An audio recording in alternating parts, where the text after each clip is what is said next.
Welcome to today's webinar. I'm Rachel Jordan, and I'm so pleased to welcome you to our webinar, Leadership Matters, How Handling Stress Makes You a Better Leader. Today's webinar is going to be a quick 30-minute event, so I'm going to hand the reins over to Ken Matos after a really brief introduction. I just want to ask you to please share your questions and comments with us throughout the event by using the Q&A panel. Ken is going to answer as many questions as he can in the final minutes of our webinar. In addition to hearing about the research, today's event is an opportunity for you to learn from each other. So we encourage you to share in the chat window comments about what you're seeing in your own organizations or how you might hope to act on what you've learned today. And with that, I'm going to go ahead and introduce you to Ken Matos, VP of Research for Life Meets Work. Ken, it's all yours. Hi, everyone. Thank you for coming today. Thank you, Rachel, for that introduction. As you know, today's webinar is on the importance of managing stress. So to start that conversation, I wanted us to take a moment to think about how we imagine stress and think about it both as an issue in our organizations and how we manage that issue. So generally in our conversations about stress, we think of it as a binary. There are stressed leaders who are pulling out their hair with frustrated teams. And then there are these stress-free leaders who are not having any problems, their feet up are on the desk, everything is good. This kind of a black and white approach to the idea of stress is often not very helpful, especially for people in demanding jobs. They have a tendency to live in a middle state where there's a lot of energy that can sometimes feel good and sometimes feel awful. Stress for them is ever present because they have demanding but fulfilling careers, they have families, they have children, they have spouses, they have a lot going on. And so trying to set up being stress-free as a goal just feels like an impossible challenge. It can also be frustrating to talk to employers about trying to make staff stress-free, especially when you're talking to ambitious leaders or entrepreneurs. These are people who often feel like stress is a motivator. It's one of the things that gets them up in the morning and gets them to be productive. So saying that you want to make a stress-free work environment kind of sounds like you're saying you want your employees to be able to be lazy.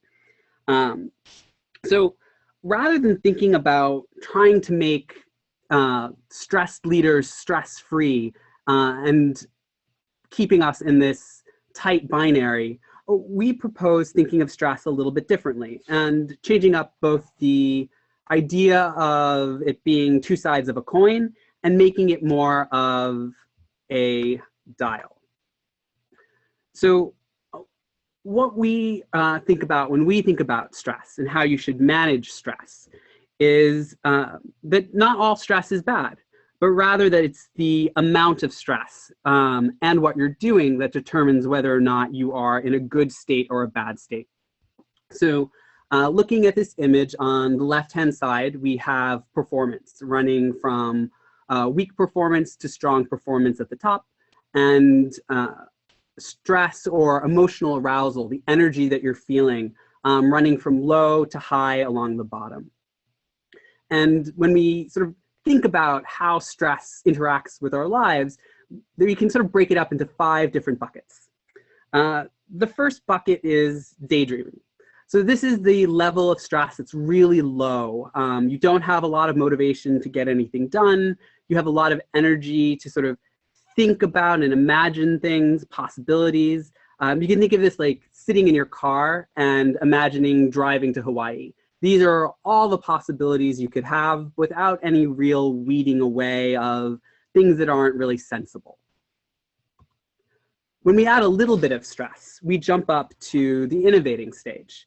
So innovating is that place where you have just enough energy, enough focus on the goals and what needs to get done, and a little sense of deadline to start being creative with ideas, but also weeding away the ones that are unrealistic.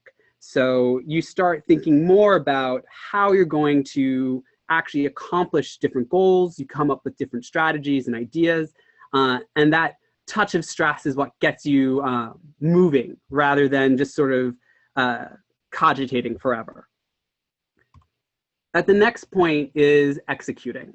And so this is the level of stress where your focus begins to narrow away from coming up with ideas and thinking much more about how am I going to actually do this today?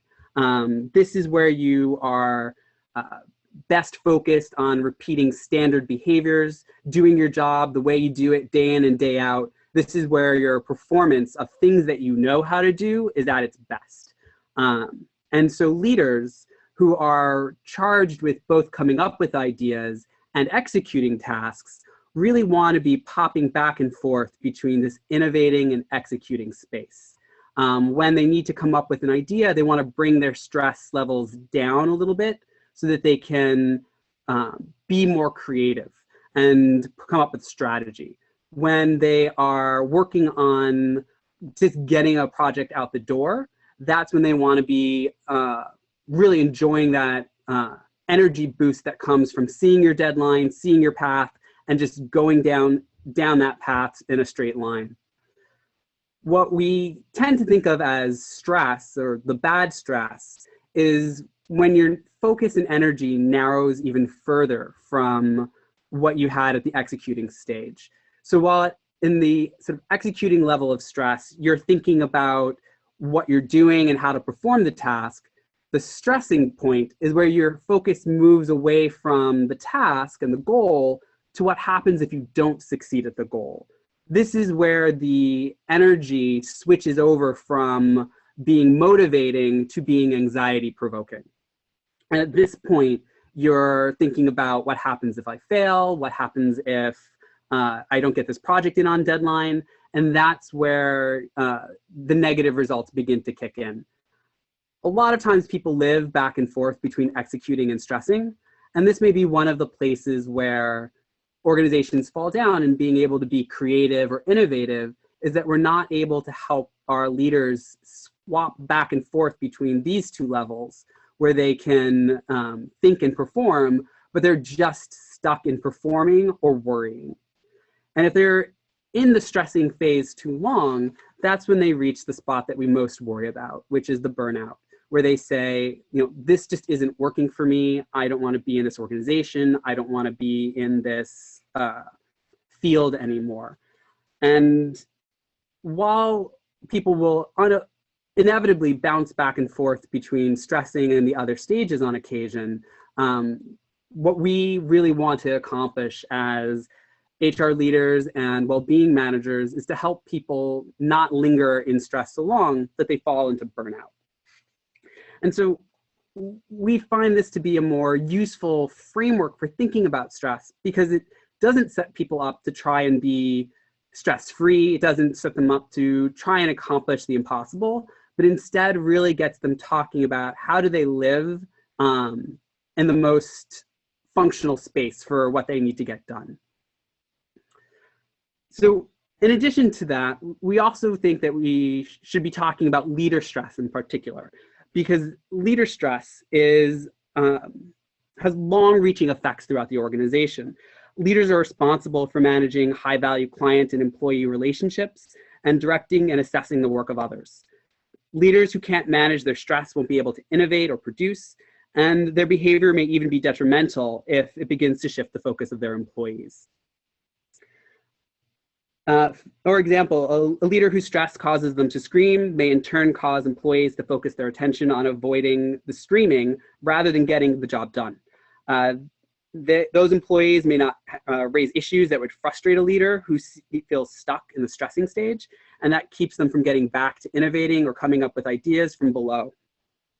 The more people that leader manages, the further out that problem can ripple. So if your senior leader is having trouble managing their stress, that can interfere with the ability of the mid-level leaders to get their jobs done, which then ripples out to the employees that they themselves manage. So that's one of the reasons why we think that leaders are a really key point for managing stress. There's also research beyond ours that really points out how mid-level leaders in particular are the most likely to be highly stressed and depressed. They have demands both from above with senior leaders and below from the employees who they have to manage to execute different tasks. We also find that there's research out there that says that employees tend to reflect the emotions of their leaders, but they do so more powerfully. So a sad leader has sadder employees. So all of this comes together to say, mid-level leaders are a place that we should be looking at and what their effect is on the employees below them. That's why Life Meets Work went to do its stress management and leadership study and try to understand these ripple effects from leaders in greater detail. So we conducted a study of 1,000 US employees age 18 to 70, asking them about their leaders' perspectives and competencies. We had men and women and even proportions of each of the generations that are currently in the workforce. With Gen Z, we only looked at people 18 to 21. So everyone here was employed, had a boss, and either had or was pursuing a bachelor's degree. We asked these employees to rate their leaders on 6 questions regarding how well they manage stress, tolerate frustration, tolerate ambiguity. Are they good at adapting to change? Are they able to present themselves as confident, enthusiastic, and optimistic to their employees? The people who scored in the top third of this bucket, we listed as having resilient leaders. People whose scores were in the bottom third, we said had stressed leaders. And we compared the differences on a variety of outcomes based on whether or not your leader was resilient or stressed based on these employee responses. And we saw a bunch of differences. First and foremost, we saw that stressed leaders lower engagement. In fact, we checked to see whether or not stress of the employee or stress of the leader was a better predictor of that employee's engagement. And what we found was if you wanted to predict engagement, it was better to see whether or not the employee thought the leader could handle stress than whether or not the employee was stressed themselves. So that is a really important finding for all of us in the field, thinking about how do we increase engagement. If we're focusing solely on the employee's stress, we may be missing one of the much more important influences on what makes them engaged in their jobs. And we think this is because when a leader is stressed, they're less able to coach employees, they're less able to focus on their various tasks and responsibilities.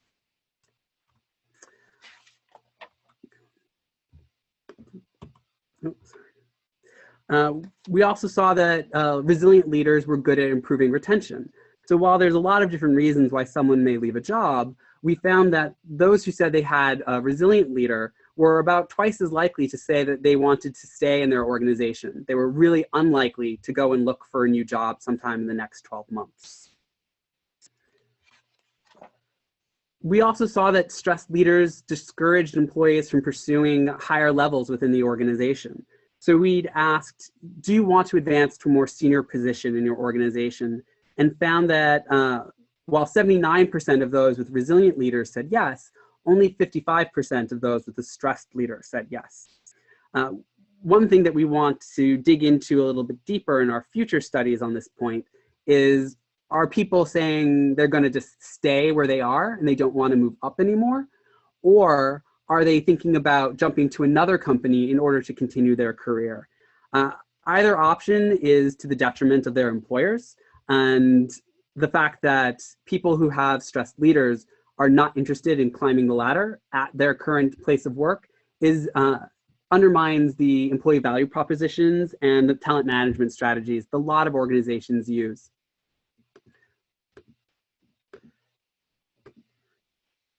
So perhaps another thing that is important to keep in mind is in the era of social media, where one bad employee comment can go viral and really damage a reputation, making sure employees are willing to recommend the organization is not trivial at all. And one thing we found was that when employees had stressed leaders, they were much less likely to say they would recommend working for their company or their leader to a friend or colleague. In fact, we've also found that over 80% of respondents thought that their leaders were typical for their organization. So what someone experiences for their leader is what they think everyone else at that organization is like. And so if you have a leader who's stressed and unable to manage their people, those people are going to be thinking that that is what it's like to be a leader at that organization, which may help explain why about 24 percentage points fewer people were interested in advancing in their own organizations when they had a stressed leader. Perhaps more telling of this idea that what happens to leaders ripples outwards to affect employees is that teams led by stressed leaders were much less likely to be considered highly effective.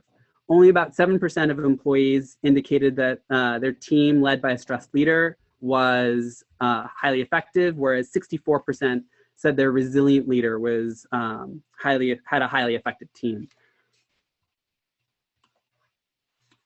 And finally, what's probably the most significant finding is that stressed leaders were not seen as helpful.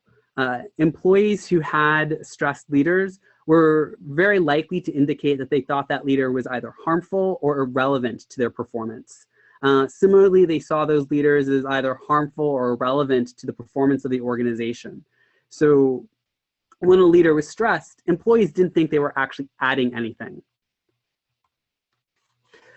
So what should organizations do to deal with this stressed leader problem? Well, there's a couple of basic things that we propose to just get started. First, redefine stress as a competency, not a state. This allows for people to have much more constructive conversations about stress. It's no longer make my stress go away, but how do I manage this effectively? How do we adjust different variables to bring us into alignment with what I need? It also can provide a little bit more of a mechanistic conversation with people who don't really get the idea of needing to be low stress. You can talk about it the same way you would managing the speed on your car. It's not just about good or bad. It's about having what you need to do the tasks that your job requires at the time. We also point out that you should celebrate self-care and recovery along with the drive to succeed. If employees only receive praise for their work, but not for how they maintain their own well-being and the well-being of their staff, then that's what they're going to focus on. So by having real conversations, newsletters, and other social events that emphasize people taking care of themselves along with performing, you can help them stop and take breaks when they are managing their stress. 3, end the culture of self-sacrifice. So this is when people have gotten into the habit of bragging about how much they work or suffer in order to get their work done. And we advise that when somebody comes to you and says, I stayed up till 3 in the morning for a week in order to get this done, you can thank them for that and then switch the conversation very quickly over to, in the future, how do we keep this from happening? If you don't spend a lot of time praising the great sacrifices people make, they'll spend more time trying to make sure that they don't have to make those sacrifices. And finally, reward great leaders with better work, not more work. What often happens is when you're really successful, people just tend to give you more things to do. And that just eventually gets you to the place where you're stuck in burnout. So I would suggest giving people more innovative work to do so that they can step back and add to the overall growth of the organization when they are successful, rather than piling on more tasks. And defining an experimental margin is the idea of giving people some space to try out new ideas without having to worry about wandering away from performance requirements for a short period of time.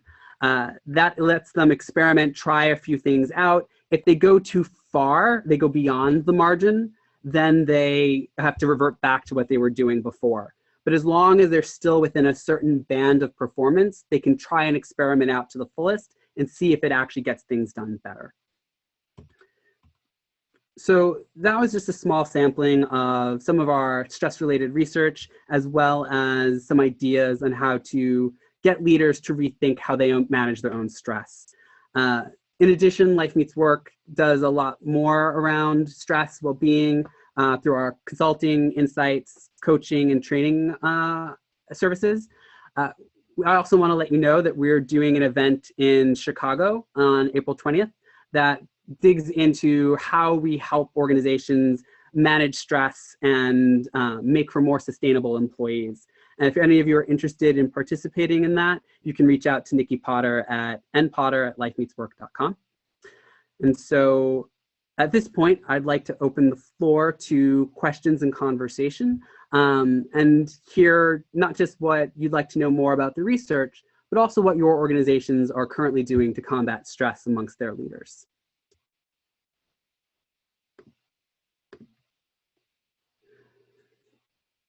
So there's one question about industries or fields that stood out as highly stressed or most resilient. At the moment, I don't have that analysis conducted, but we do have the data to do that check. So that might be something we follow up with in a blog or via one of our Slack channels, or make sure to mention during our Refocus event if anyone's interested in that information. Feel free to drop me an email and I'll make sure I send you the results of that analysis.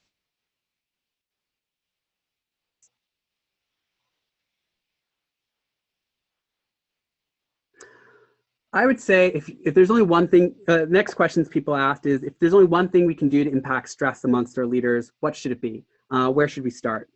I would say the most important place to start with is helping leaders recognize that they are not just their jobs.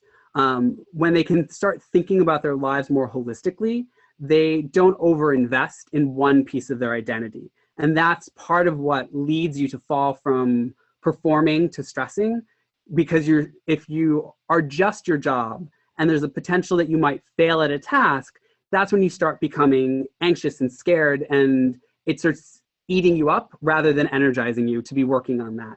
So being able to really help leaders recognize, I do this work because I love this work, but I am not defined by this work, is really essential to keeping them in the executing stage and keeping them falling into purely stressing out.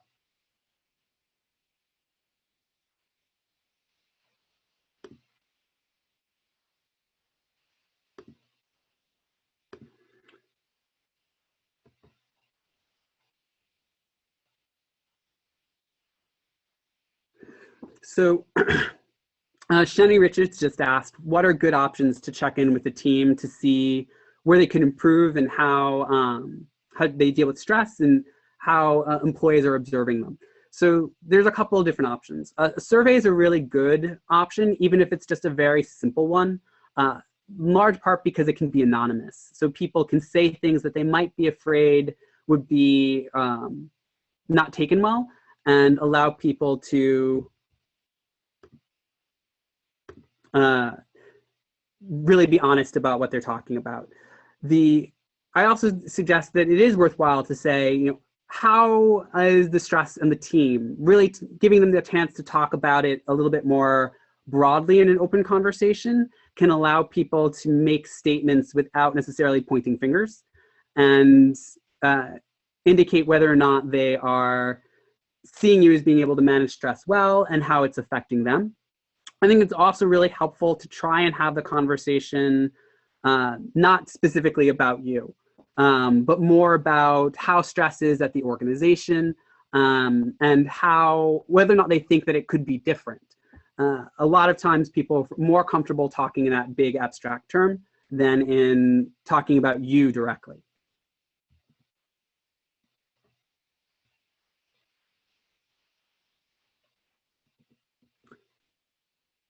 Any other questions or suggestions. Feel free to also share what you guys do. Oh, you're welcome, Shani. And if you want any help designing that survey, I'm very happy to connect with you about that.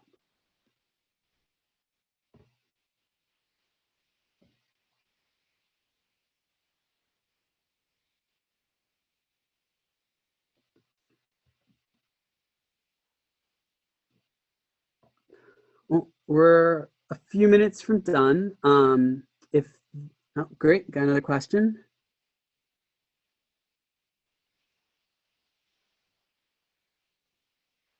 Great question. So if stress and how leaders handle it becomes a competency, is there a risk that people will cover up or mask their stress to gain recognition for their resilience?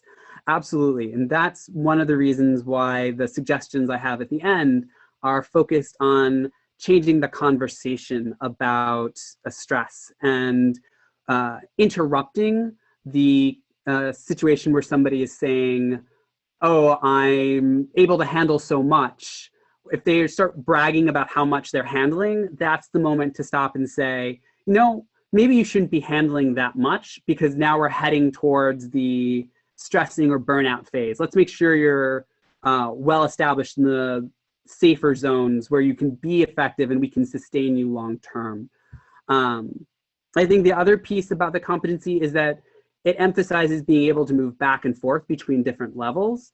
And so if you cannot say very clearly, I'm able to take a break and step away from being productive long enough to be strategic, you are still able to talk about what might be wrong with the way stress is being managed, rather than just saying, pile it on, I can handle it all. There is a framework in that competency dial that I showed, where you can say, I need less because I need to move back to the innovating phase. And that's not about my skill level so much as it's about the nature of the work that you're giving me.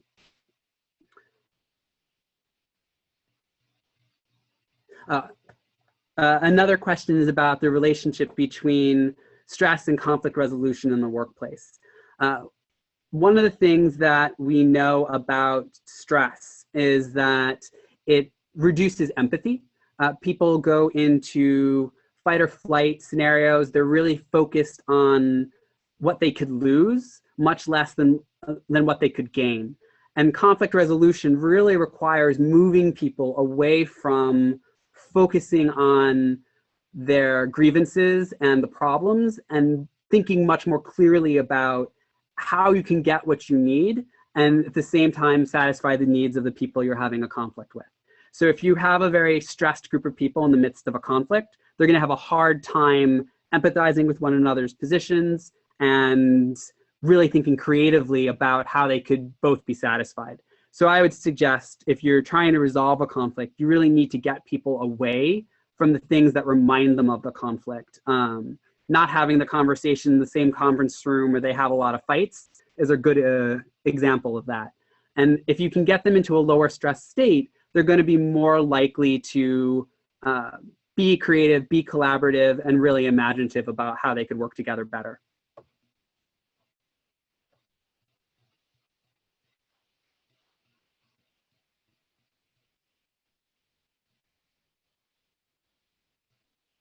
All right. Any last questions before we hit our 2:30 mark, or suggestions from your companies about how you manage stress and how you think others should?